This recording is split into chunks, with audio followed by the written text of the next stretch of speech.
সত্যি বলতে অনেকটা মন খারাপ নিয়েই আসলে কাজে ফিরতে হলো। তবে একটা গল্প আমাকে ভীষণভাবে হেল্প করেছে আমার মনটাকে শান্ত করতে। মন দিয়ে শুনুন, এই গল্পটা আপনাদের হৃদয়কেও শান্ত করবে। কনস্ট্রাকশন বিল্ডিং এর 8 তলায় দাঁড়ানো এক ভদ্রলোক নিচে রাস্তায় দাঁড়ানো এক লোককে বারবার করে ডেকেই চলেছেন, কিন্তু নিচে দাঁড়ানো লোকটা কোনোভাবেই সাড়া দিচ্ছেন না, কারণ সে শুনতেই পাচ্ছে না। অনেকবার ডাকাডাকি করে ইশারা করেও ব্যর্থ হয়ে 8 তলায় দাঁড়ানো লোকটা এবার পকেট থেকে একটা 5 টাকার নোট বের করে মুঠো করে নিচে দাঁড়ানো লোকটার সামনে ছুঁড়ে মারলো। আর নিচে দাঁড়ানো লোকটা টাকাটা তুলে নিল, আশেপাশে তাকালো আর পকেটে পুরে নিল, কিন্তু একবারের জন্যও উপরে তাকালো না। বিরক্ত হয়ে 8 তলার লোকটা আবারও পকেট থেকে 100 টাকার নোট বের করে মুঠো করে নিচে ছুঁড়ে মারলো, কিন্তু নিচে দাঁড়ানো লোকটা আবারও টাকাটা ঠিকই তুলে নিল, পকেটে পুরলো, আশেপাশে তাকিয়ে একটু মুচকি হাসিও দিল, কিন্তু একবারের জন্যও উপরে ফিরে তাকালো না। কোনো উপায়ান্তর না দেখে 8 তলায় দাঁড়ানো লোকটা এবার পকেট থেকে একটা 1000 টাকার নোট বের করে ছুঁড়ে মারলো নিচে দাঁড়ানো লোকটার সামনে। আর এইবারও যথারীতি সেই ঘটনারই পুনরাবৃত্তি। লোকটা টাকাটা তুলে তো নিল, কিন্তু একবারের জন্যও উপরে ফিরে তাকালো না। বারবার প্রচেষ্টা ব্যর্থ হওয়ায় উপরে দাঁড়ানো লোকটা বিরক্তিতে ফেটে পড়লো এবং তার ধৈর্যচ্যুতি ঘটলো, এবং সাথে সাথে তিনি একটা পাথর তুলে নিয়ে নিচে দাঁড়ানো লোকটার মাথায় ছুঁড়ে মারলো। আর নিচে দাঁড়ানো লোকটা সাথে সাথে উপরে তাকিয়ে বলে উঠলো, কে রে শালা, পাথর মারে কে রে?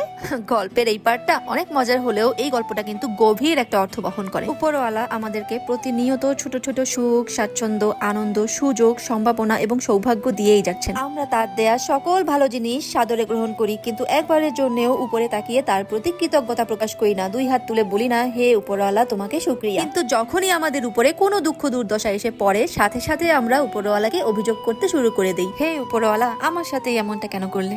আসলে হতে পারে আমাদের এই অকৃতজ্ঞতাই আমাদের সকল দুঃখ দুর্দশার কারণ। তাই সময় থাকতেই ভীত হও, নত হও, সংযত হও, আর স্রষ্টা যাকে যা কিছু দিয়েছেন, যতটুকু দিয়েছেন তার জন্যই কৃতজ্ঞতা প্রকাশ করো।